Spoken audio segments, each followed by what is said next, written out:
This podcast is brought to you by Spirits and Distilling for those who make and drink great spirits. Join our free email newsletter for technical and creative distilling stories in your inbox every week. Learn more at spiritsanddistilling.com.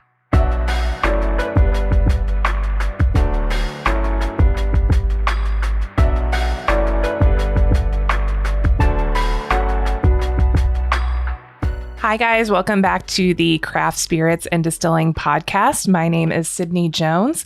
This is episode 38 of the Craft Spirits and Distilling podcast. And today I have Jonathan Goldberg, the master distiller of the Black Velvet Distilling Company in Alberta, Canada. We are going to be talking about some Canadian whiskey today on the show. A little different than our normal American spirits content. We're getting international now, and I'm really excited about it because Black Velvet makes some really outstanding whiskey, and it is very much made in a different way than we are making down here in America.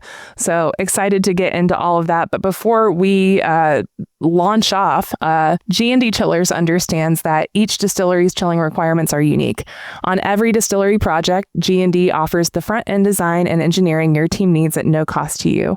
Hank Presley, head distiller at Moondrop Distillery, says, "Early on, we made a decision to partner with quality American-made companies. One of those companies was G&D Chillers, and we are proud of that choice. Our equipment from them has run long and strong. We put our first barrel in our rick house in September 2021, and over the next 3 years, we put back more than 540 barrels. What a great decision to team up with a company like G&D Chillers. Reach out for a quote today at gdchillers.com. Hi, Jonathan. Hello. Thank you so much for coming on. Jonathan and I just spent, what was it, a week, 2 weeks together? Yep. Came down, worked with me a little bit at Heaven Hill Springs, did some consulting for us on our dry house and our yeasting system, which is coming online.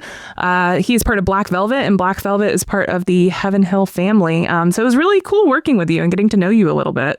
Mm-hmm. Yeah, indeed. It's fun. Yeah.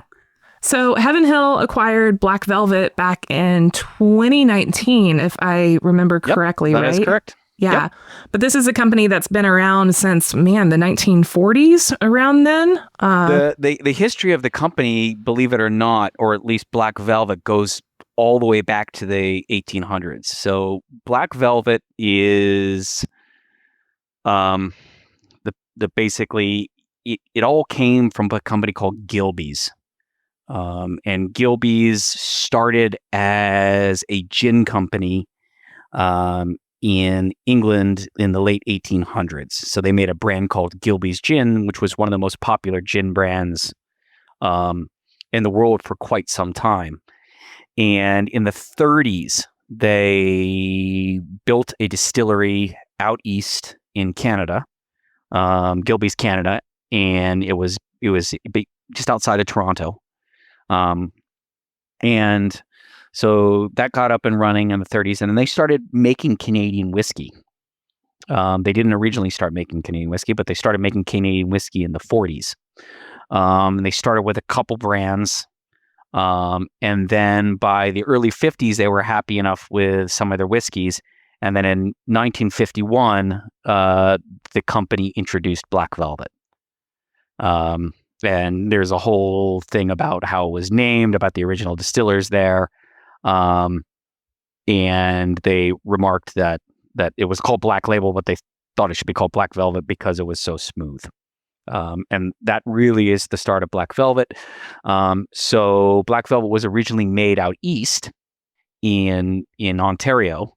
And so up until that was its only home up until the early 70s. And so in 73, the company needed to expand.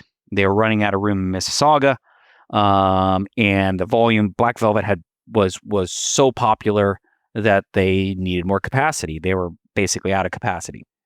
And so along with that, they also wanted a Western manufacturing site for the company Gilbey's in addition to being able to produce more Black Velvet. So they looked around and they decided to build another distillery on the present day site here in Lethbridge. Around that same time, there were a couple other distilleries in Canada which were being built. And from what I understand, they were all built under kind of a similar program from the Canadian government that was inducement for investments in what I believe was termed economically distressed areas.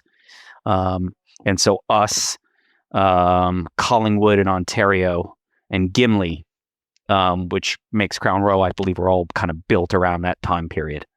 And so the plant was built in 73, and we started basically producing black velvet. Fast forward into the 90s, they basically downsized Mississauga and moved all the whiskey production out here. And so we basically became the sole site for black velvet production. And it's kind of interesting that we're a predominantly corn-based whiskey, yet we are not in corn country, right? And the reason we are is because in Ontario they grow corn. Yeah. And I think that's a common misconception, is that, Canadian whiskey is rye and in some cases wheat, but you guys work with a ton of corn too. We work with a ton of corn, obviously a lot of rye as well. And I mean, the slang for whiskey in Canada is rye, right? And I mean, there's a guy named Davin DeCurgamo who does all sorts of writings, and he writes in one of his books the origin of why Canadians started calling it rye. And it was evidently because the spirit that had a little bit of rye in it was stronger, right? Just because they were, from what I understand, is that the real origins of Canadian whiskey came out of doing stuff with what was left over from the feed mills. And the stuff that had rye in it was actually just whole grain added in. And so evidently, I think things were a little bit stronger and a little bit tastier.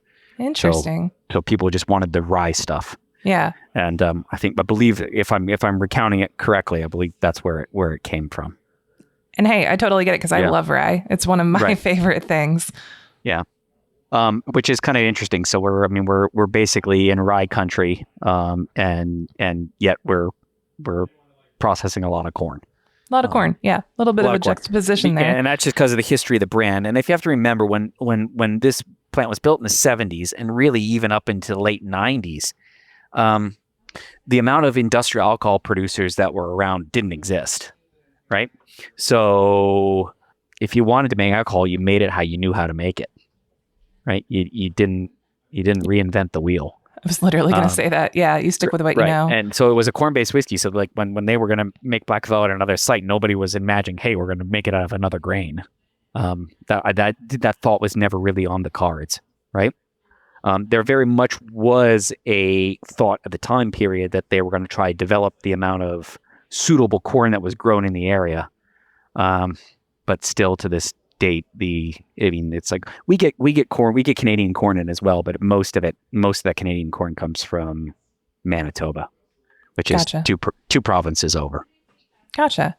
So when thinking about Canadian whiskey, obviously very different than what we're making down here in the States. Mm-hmm. You have your intensely flavored barrel-aged high wines, and then you have your very high-proof light whiskey. And as we were talking about before, this is all blended together for the sake of flavor. So for those who are listening who might not be as familiar with a Canadian blending philosophy, can you walk me through a little bit of the work that you guys do at Black Velvet? Yeah. So, I guess there are probably about a dozen what I guess some people would term legacy distilleries in Canada. So these are the distilleries that have produced the larger Canadian whiskey brands.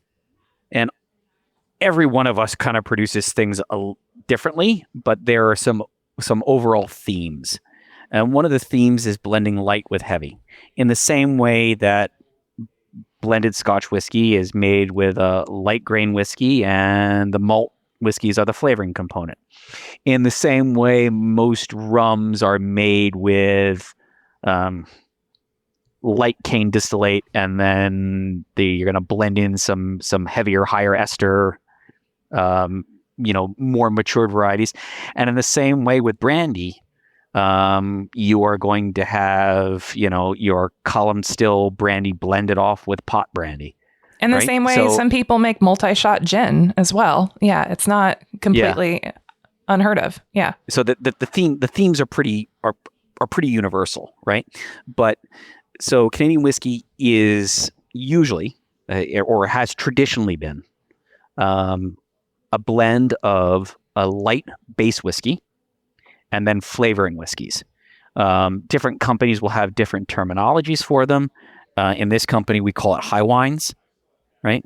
Some other companies might call it something else. But it really is kind of that light base, and then that's your canvas, and then your flavoring whiskeys are your paint, right? And so Canadian whiskey, as I mentioned, is very much about the balance, right? The blend needs to be harmonious. We're not looking for overwhelmingly strong characters one way or another. We're looking for something that's well balanced and a blend that's in harmony with the distillate character and the wood, and it's all got to kind of be at the same sort of level, so that not one component drowns another one out. Yeah, and I tell people all the time that I think Canadians and the mindset that you guys have and the practices that you've developed with this distinctive style of whiskey, it makes you some of the best blenders in the world. And you have so many resources at your fingertips just because of the styles and the legalities. You can blend higher, younger whiskey with older and not be restricted by, certain age statements and things like that. Yeah, within reason. The 9.09% thing, and I know some other people have discussed it. I don't know how much traditionally that's really been indulged with. There really isn't any real motivation to do that for whiskey that is sold outside of the United States. Mm-hmm. But it's an option, right? It allows Canadian whiskey to really spread its wings. And some producers have, they've gone further with that than others. Black Velvet really doesn't. We don't use a lot of that for whiskey that's kind of gets sold outside the United States, right? Yeah. But yeah, it does allow a great deal of flexibility. Yeah. Really, for us, it's just about consistency, right? Which some craft distillers might not be as concerned about that as others because it's a completely different business model, right? I find that those that do batch distillation and batch processing, they really lean into that in terms of, we want these batches to be similar. We want them to be fraternal, but they don't need to be identical. Whereas more continuous models on larger scales, you really are searching for that consistency. Yeah. Again, it's all about, and getting into the modern consumer is even something else, but we're really after, we want each bottle to really taste the same, right? Mm-hmm. And we can go into the kind of the blended at birth thing that really distinguishes Black Velvet from, or at least our approach to making whiskey from others. But yeah, so Canadian whiskey really is that is kind of your light base whiskey, and then your flavoring whiskeys that you do on top. And again, we talked really about the approaches is those flavoring whiskeys really are concentrated flavor bombs, right? Yeah. And they're to be used not sparingly, but you don't use them at a massive percent, right? Because it's where it's all about restraint sometimes. So when you are maturing these like massively flavored high wines, what are you searching for in terms of maturation? What are you monitoring? What are you tasting for when you're evaluating these casks as they're maturing? Yeah, we're doing a kind of when we're pulling in samples and we're doing a true to type analysis. So again, we have references that go back years and years and years, and we have a whole procedure on how we refresh the references so that the reference stays as stagnant's probably not the sexiest sounding word, but as stagnant as possible, so that the reference doesn't drift, right? And so we're looking for all of those components in our reference to kind of reach it. So it's check after check after check after check after check during the process, so that the end really isn't ever in question. is there a period of time, like, are you searching for a specific age on these high wines? Because I know you guys have an incredible stock of... Right. I mean, I guess the we need to frame it in terms of like the blended at birth process is going to be unique, and people might not have heard of it. So Black Velvet practices what we call pre-blending, right? And so some people may have encountered this in a textbook or something like that somewhere, but not many people do it anymore. And what pre-blending is that we make each one of the component whiskeys individually, and then we blend them and stick them back in a barrel and age them again. So Black Velvet is comprised, or at least, our whiskey is comprised of a light flavoring whiskey, 100% corn, distilled continuously through 4 columns, very light character. A rye flavoring whiskey, which again is, it's like 90% rye, cooked very low temperature, fermented at a very low temperature, distilled at a very low proof. We're trying to grab all those grain notes, all the flavor that is available in that mash, right? And then that's put in once-used bourbons. Corn flavoring whiskey, 100% corn, distilled fairly low proof, very much kind of like bourbon, stuck in once-used bourbons. Matures for a minimum of 2 years. So you're basically making mellow corn in Canada, is what I'm hearing, more or less. I mean, you could, right? I mean, yeah. You could. Uh-huh. It's all part of the Heaven Hill family. Yeah, yeah, you could. And so those whiskeys kind of all, the flavoring whiskeys go off. They get matured a minimum of 2 years, and then 6 months before we're going to dump them. Like that's just our standard. We pull samples, we bring them into the lab. We have a large sensory panel here, so almost all of our employees are trained tasters. It's something we manage quite extensively. I mean, it's very difficult to develop a tasting panel to begin with, so I can't even imagine the amount of man hours that you do dialing in your tasting team and getting them to use the same vernacular. Yeah, I mean, we have a whole procedure, so people are trained on common defects and certain flavor notes and stuff like that, and then they have to discriminate with them at a certain level, and they have to pass this training program, and then their results are surveyed as they go through the panels. And so we'll do tasting panels, and then our technicians who are preparing the panels, they put spikes in, right, and they won't be labeled, and people need to identify the spikes.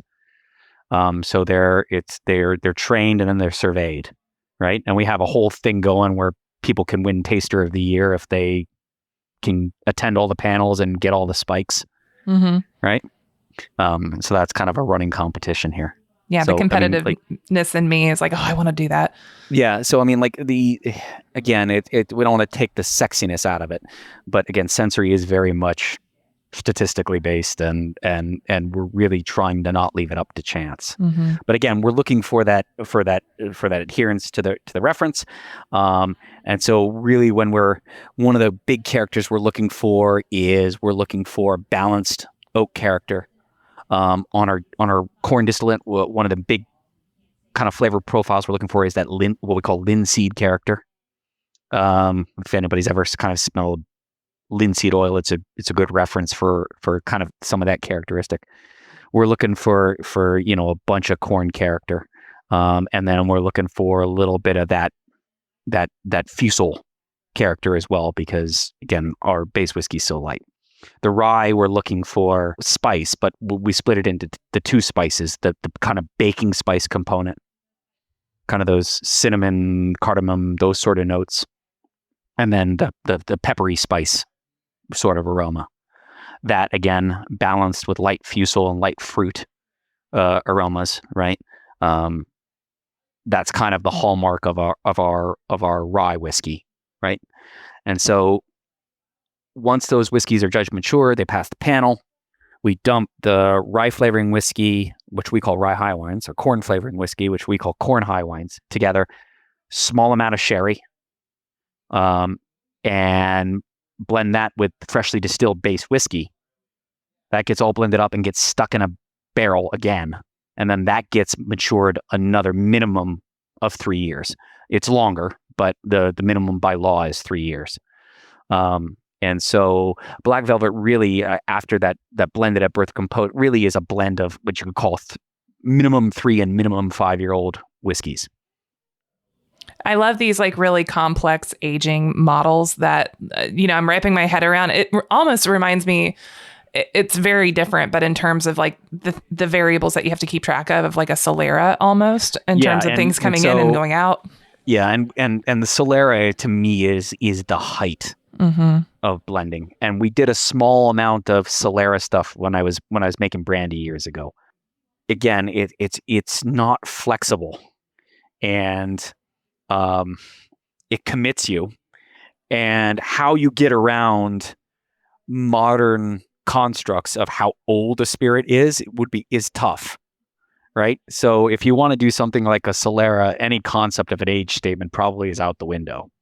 Yeah. Right. And you have to have an extraordinary amount of patience to get your Solera solidified. But as long as you put good stuff in, great stuff comes out. Like it's a beautiful, beautiful.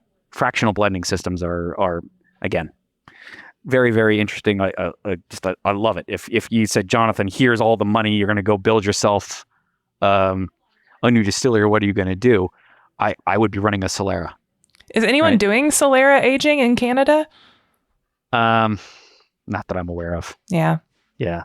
It could be an interesting thing given y'all's style. It's just so impractical. Very much so. Takes up a lot of room, takes up a lot of time. Right. I mean, if I didn't have to deal with the commercial realities, I think it would be fantastic. Right? Those commercial realities are the shackles that we constantly have to deal with. Right. Yeah. And so, right. So that whole pre-blending approach, it's all in the name of consistency, right? And we are doing, it's check after check after check after check after check. And again, we have an advantage in terms of that Black Velvet is a fairly large brand. So when we're dumping these barrels, we have math on our side, right?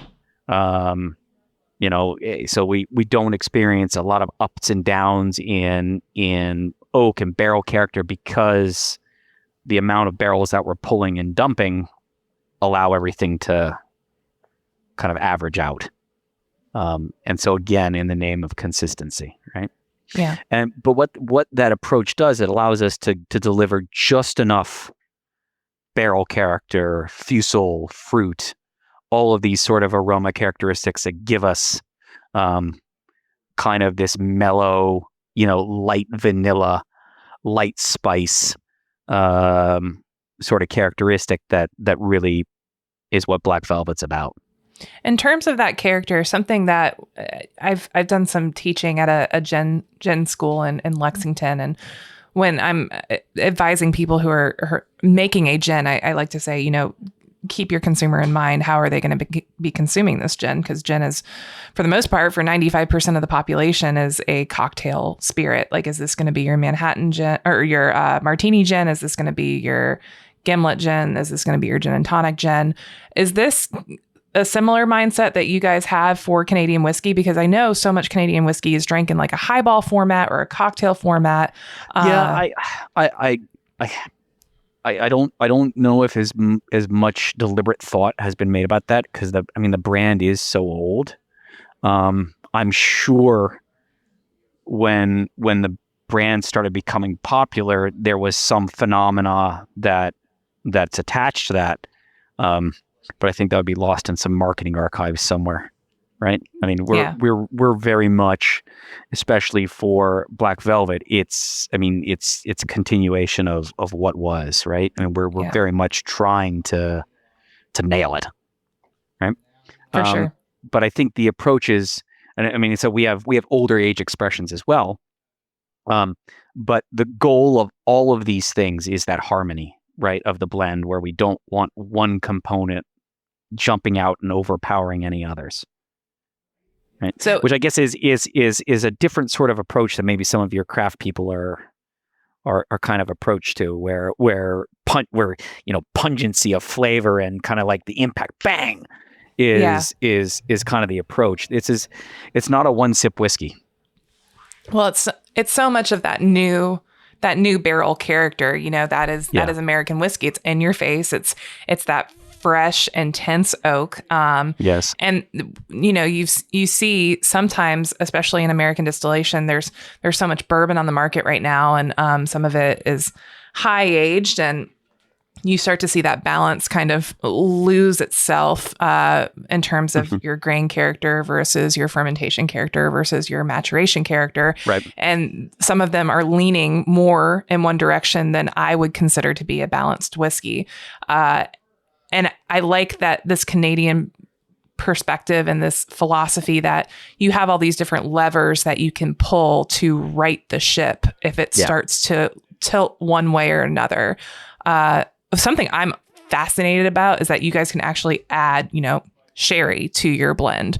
Whereas if I'm down here and wanting to do something sherry finished, I just have to rely on whatever is left in my finishing barrel. Right. And I mean, you know what I mean? Like, so the whole sherry finish thing is if you ever heard about the practice of how sherry finishes, they're putting sherry into these barrels under pressure sometimes, right? To just absolutely soak the barrels to the gill.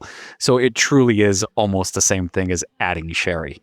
Because not a whole lot of people are drinking sherry anymore. Let's be honest here. I love sherry. You do, really? Yeah, oh, man. I have all sorts of bottles of sherry at home. I love it. I can count on one hand the amount of times I've drank sherry. Not that I don't like it, but it just is not much of a thing here, other than people using it for finishes. From my exposure to having previously worked in brandy, my exposure to fortified wines is probably more so than somebody else in my position would have encountered, and I just enjoy them. I think they're fantastic beverages. Oh yeah, absolutely. I do love me a good vermouth. I can drink that. Again, I preach restraint when it comes to that sort of stuff, because there are some brands of Canadian whiskey, which I will not mention their name, but are just absolute sherry bombs, and to me it's unappealing. I find when you go too hard on it, it becomes cloying, and it masks the grain character.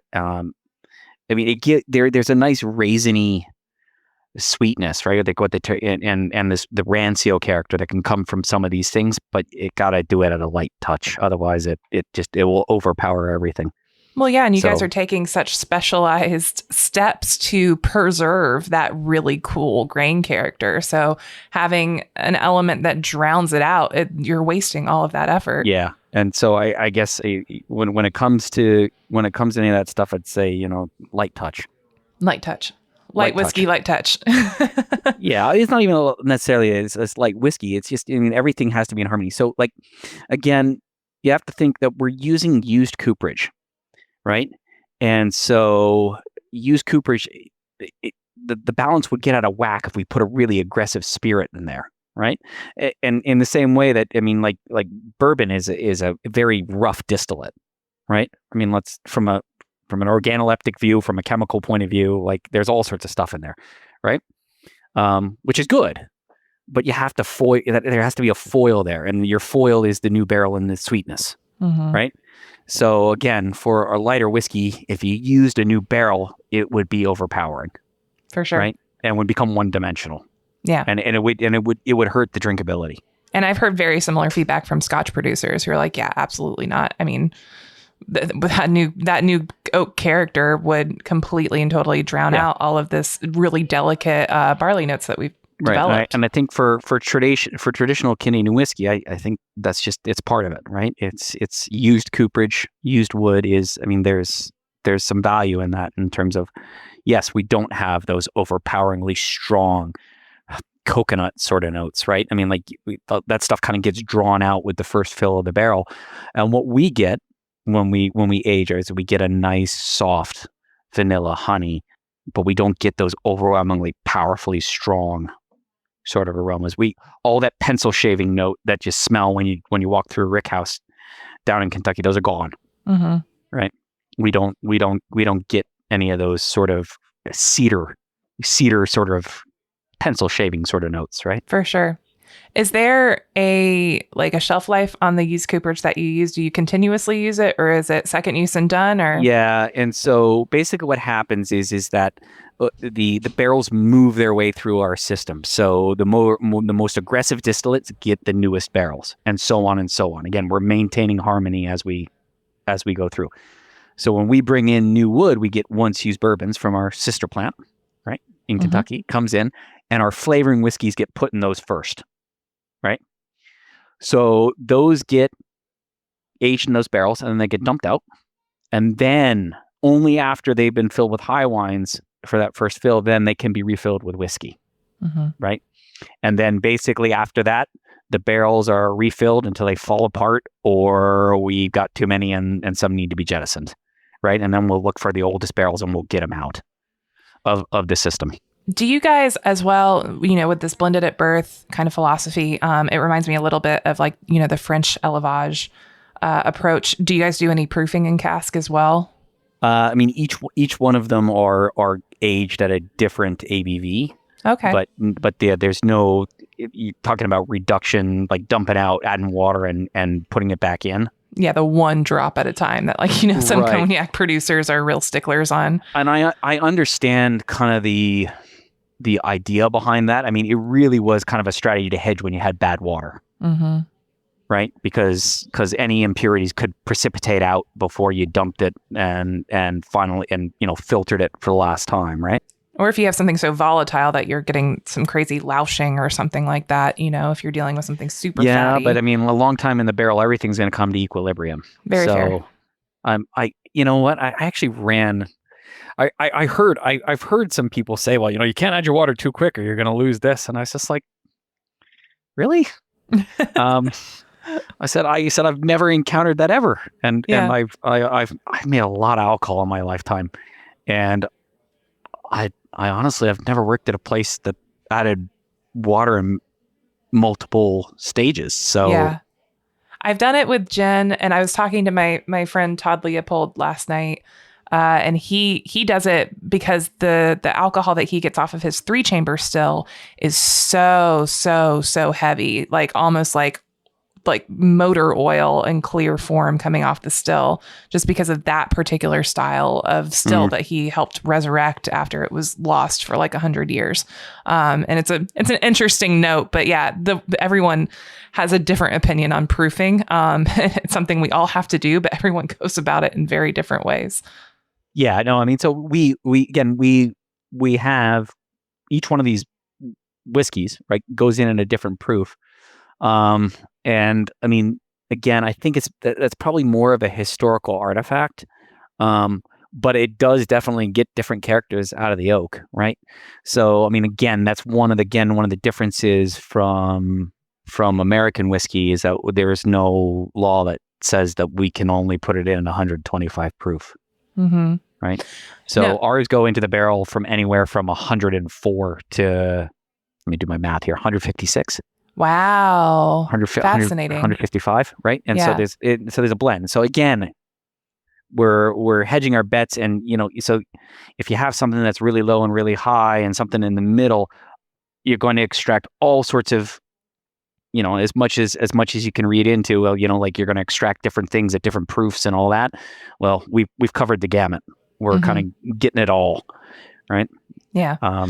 Speaking of differences between, American and Canadian practices, you and I were talking a little bit about continuous mashing or continuous cooking. And that is something that I do not have experience with. And I'm trying to picture it in my mind. Can you run me through that a little bit? Yeah. So continuous cooking, basically, I guess it sounds more complicated than it is. It basically is basically you have a mash cooker, which you're continuously adding ground grain to and continuously pulling it out at the same time. And basically, so we have we romantically call it the slurry tank. And so ground grain goes in the top along with backset, hot water, enzyme, right? And then that gets held in that vessel for about a half an hour, and then it gets pumped out and goes through a jet cooker, right? So we inject steam and then we hold it in a holding tube. and then we flash it, right? Let the pressure down, popcorn effect, the starch granules explode. We cool it back down. We add a little bit more enzyme, hold it for another time period. Again, we're breaking those large chain starches and sugars down into smaller chain starches and sugars. And then we cool it, pump it to the fermenter. We'll add a little bit of fermenter enzyme and our yeast, and away you go, right? Yeah. But the neat thing about it is the slurry tank's actually quite small, right? I mean, you don't need these big giant vessels or anything like that, right? So continuous cooking, and again, because I mean we run continuous stills, we're kind of around the clock operation. It just makes sense, right? Yeah. Also coupled with the fact that, again, the thing that differentiates Canadian whiskey producers from American producers is that we process 1 grain at a time. There are some Canadian whiskey distillers which do have mixed mash bills, but I would say that they are the exception rather than the rule. Yeah. So again, we process only 1 grain at a time. So when we're making corn, it's 100% corn. When we're making rye, it's close to 100% rye. We do 90, right? Because we have barley malt that goes in with our rye whiskey. But there are others who use 100% rye. So we take the approach of we blend the distillates, not the grains. Yeah. Right. And so I guess that's another differentiation. And again, it allows you some other opportunities. Right. Yeah, it's interesting because I've always worked with mash bills with multiple grains, and they all go into the cooker, and you're manipulating your temperature up and down, and you are adding your grains at their different strike points, and you're holding them at their different, gelatinization temperatures and conversion temperatures. We're using different temps as well. It's just it basically gets pumped from one stage to another, right? Where that temperature change takes place. It's fascinating to me. Is anyone else in Canada doing this kind of continuous cooking? Yeah. Fascinating. So there's a historical basis for it there too. Yeah. I mean, again, it's like continuous control of automation, stuff like is essentially it's simpler than batch. So when somebody's saying, hey, we're running this thing around the clock, it just makes sense. For sure. Right. And, when I was first learning about Black Velvet, the first bottle that I ever drank was I told you, on Canada Day with my friend Lauren, because she has dual citizenship, and we killed a bottle of Black Velvet in her backyard and had a grand old time. And I got curious and started Googling and reading. And something that came up in a lot of the literature is the level of automation that Black Velvet has. And at some point, it was one of the most highly automated distilleries in the world. Can you go into a little bit about the advantages of automation for those who are listening? Because we don't really talk about that much on the show. Consistency. Yes, you can do more with less, but it really takes away the subjectivity, right? It's like, I've heard when, talking about folks about with batch distillation and making the cuts, and people are sitting there, I'm sitting there smelling. I'm going like, that's a really subjective way to change a process. I mean, like, we've come enough long way where you either can have, RTD, you can change on temperature, on vapor temp, right? And you can change on proof. And if you have an automated steam valve, then you can say, okay, in this process, we're going to warm up, and the steam valve goes to 90% until we heat its temperature, and then we throttle it down to 30%, and we distill it nice and slow in an orderly sort of fashion, and we're going to try to make this as repeatable as possible. And then, yes, you are still the one who's saying when that set point is, but you don't have to sit there and watch it and make sure you nail it. And if you get distracted with something else, if you miss it, it's not the end of the world. You haven't screwed up a batch, right? Yeah. And, it goes back to the old thing about your first loss is your best loss, right? So, the problem is people make mistakes and they say, I'm going to try to correct it. And then, 3 years down the road, you're still trying to correct it. It's better to get it right the first time, right? Yeah. And automation helps you do that. Yeah. And again, there's the manpower aspect is undeniable. 1,000%. You can run so lean with an automated system. If you were advising a craft producer or a smaller operation that was looking to start to incorporate some automated principles into their manual process, where would you suggest that they start? Your first one would be, the still. Especially if you're running a lean ship, you need to be able to be all over the place, right? And again, from I guess batch versus continuous. I guess the first thing I would say for craft distillers is you really should consider a continuous still rather than a pot. maybe a batch, maybe or a a hybrid. Mm-hmm. Especially if you know what you're going to make. I get that there's some idea that your pot could be really flexible. You could make all sorts of different distillates, and yeah, maybe that's true. But if you really want some control, a continuous still with some basic control loops in there for controlling your draw valve and your top or mid temp. You can keep things pretty steady. And your right? feed, and, yeah. Mm-hmm. Yeah. You can get stuff. You can get it so you can control it, right? Yeah. There's one part that's your inspiration and your design from a craft or artistic sort of perspective, and there's another perspective of actually being able to fulfill that. Yeah. And the automation helps you fulfill it how you envisaged it, right? Mm-hmm. I guess is the best way to put it, and it will help you with consistency. Were you working on similar automated systems when you were in Brandy World? Yeah, again, Brandy again, because of it's automated as well. Yeah. And it's just even for smaller outfits these days. The leaps and bounds the stuff has taken makes it almost, it's almost it is a no-brainer, yeah. right? How was the transition between brandy to grain alcohol? Were there any big learning curves, or? I'd been in Scotch whiskey previously before brandy, so this was a homecoming then.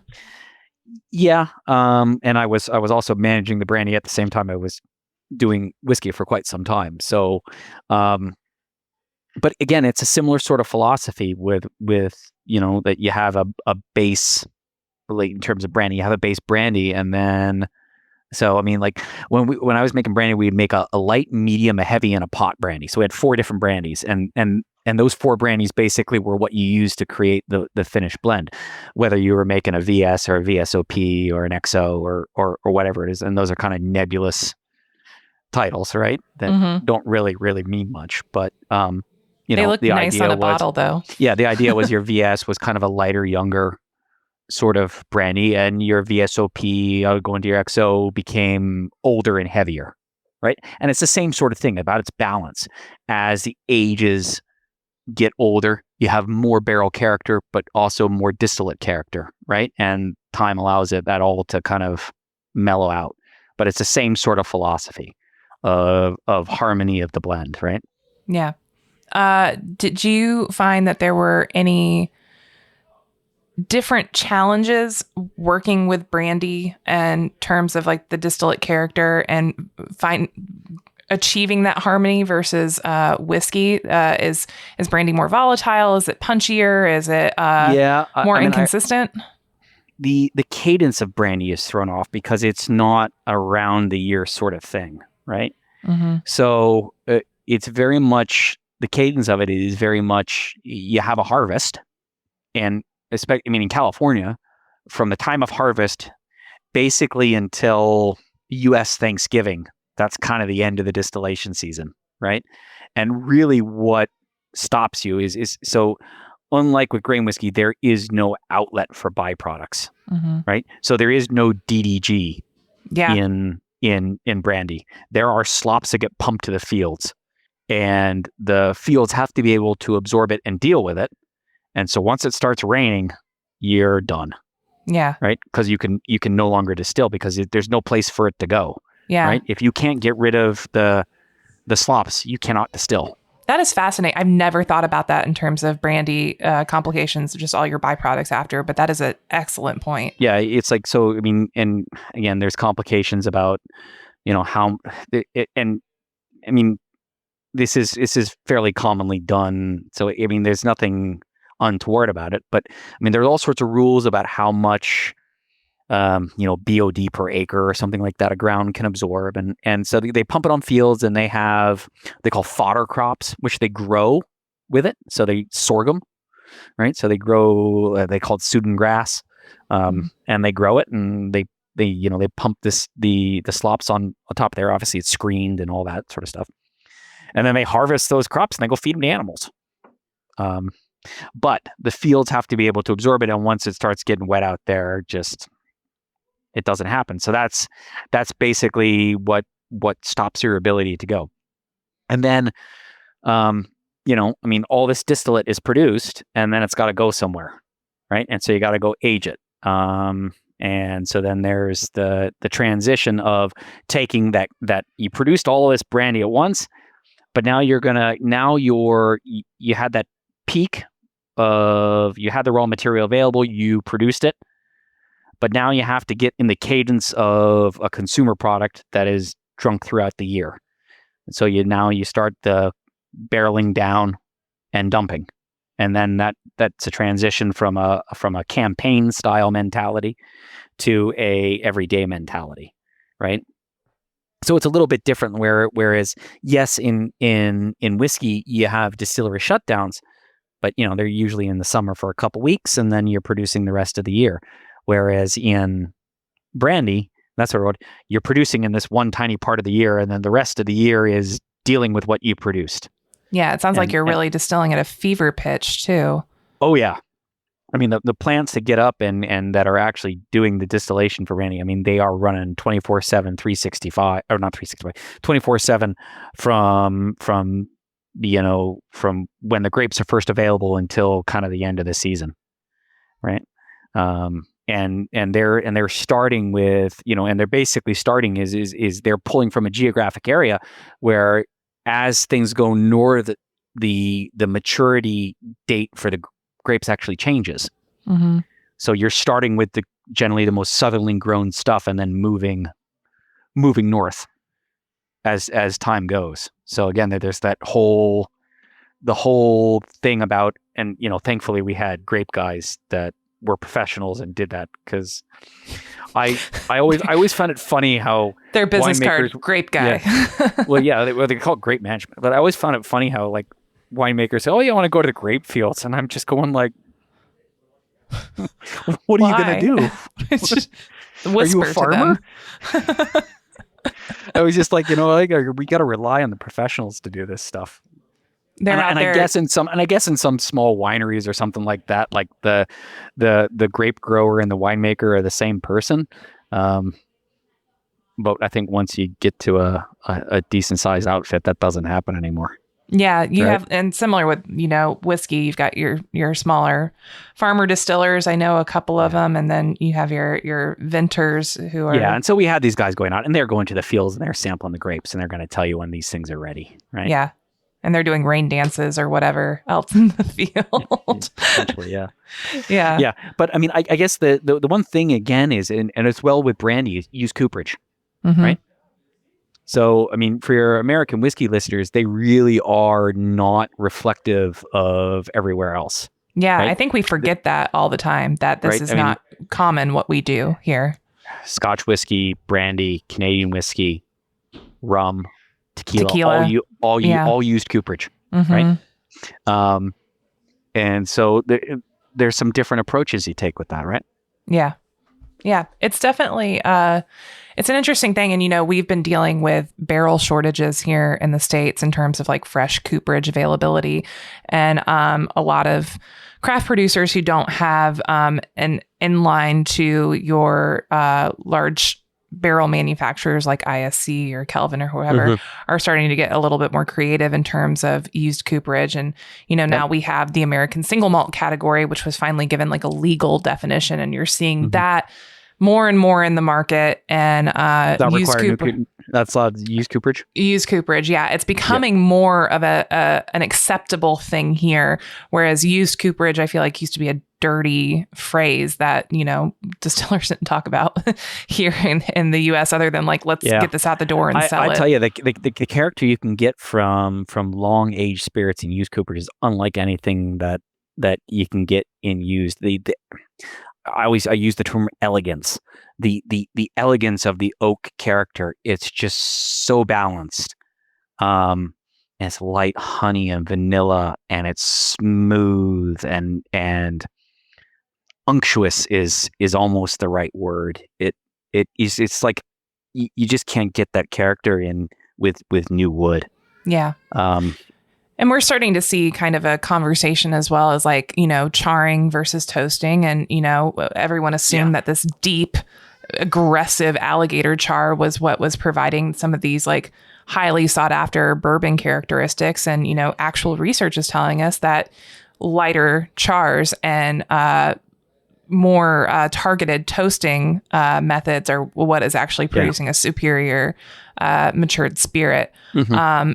Are you guys incorporating any toasting technology into the barrels or you're just getting what you get? Yeah, we obviously we sample and quality test every barrel that comes in, right? Mm-hmm.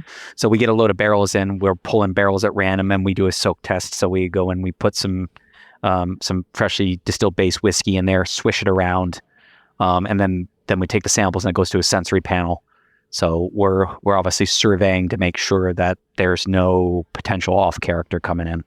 Yeah, that, or I know a lot of craft distillers do like get lots of wine barrels in and don't actually do the sniff test or whatever, and they're like the barrels are skunked or they had sulfites in them or something like that, and then they lose batches of whiskey. And you got to be so careful, especially with the used cooperage that you get, and even new cooperage as well. If it's sat in a lot and you go and fill your whiskey barrel and you see a giant distillate leak, you're kind of up a creek.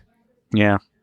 So no, I mean we said we get all our barrels from our sister sites, and so I mean part of that first step is down there. They got to take care of their barrels, and they do. So, but we still do another check when they come in.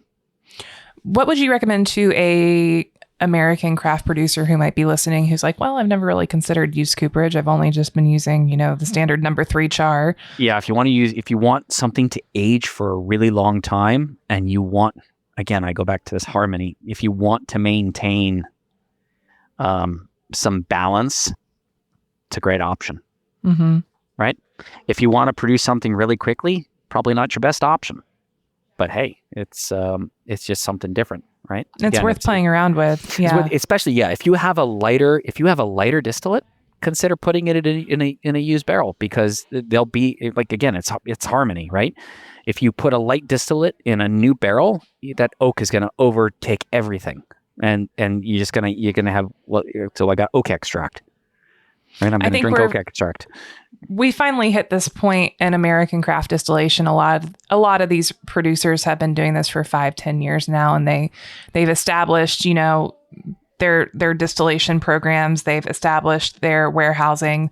They've done the work. They understand how to distill. They understand how to age to a certain degree. And I think you're seeing a little bit more creativity coming out with craft producers in terms of, what other woods can I bring in that are not going to break my bank account because I can't find them. I think your requirements of law about what you can call stuff down there is kind of almost, I don't know, I wouldn't say it's working against you, because you guys are doing okay. Right? But it does kind of pigeonhole you to using new wood. Right? Yeah. But I mean, cask finish and used oak. I mean, you can use a new barrel and then sit it up for 4 years and then transition into used cooperage and see what happens. I think there's a lot of creative ways that you can incorporate used cooperage into a smaller operation.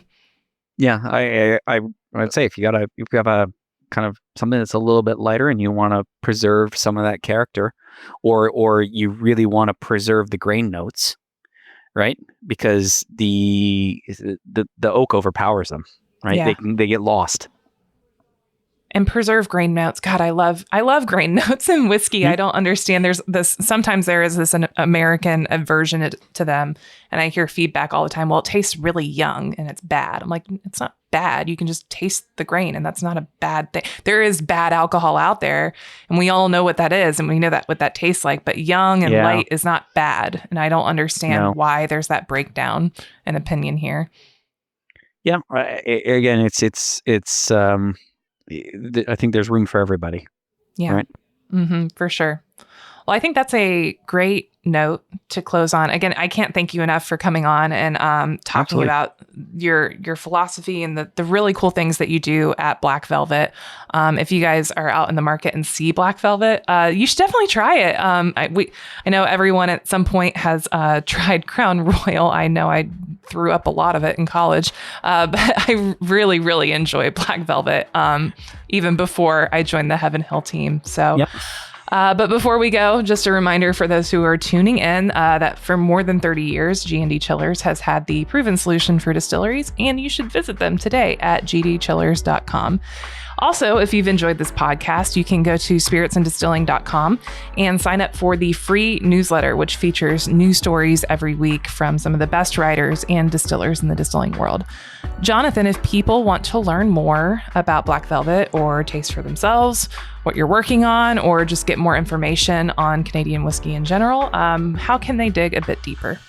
So I guess they're the normal distilling texts that people can look at, but they're are kind of the champion of the industry at the moment is a fellow by the name of Davin de Cargamo.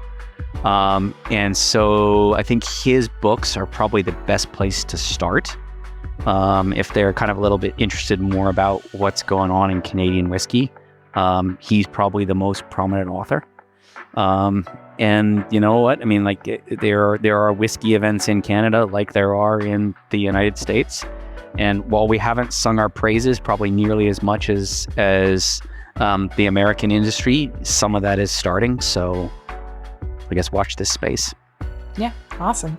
Well, thank you again so much for coming on. For those who are listening, we will be back in another 2 weeks for yet again another in-depth distilling conversation for you. Thanks for joining us. Cheers.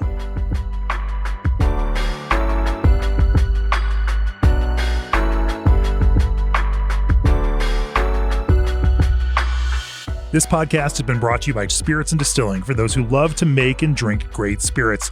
Join our free newsletter today at spiritsanddistilling.com for pragmatic, technical, and creative distilling stories in your inbox every week. Sign up now at spiritsanddistilling.com or click on the link in the show notes.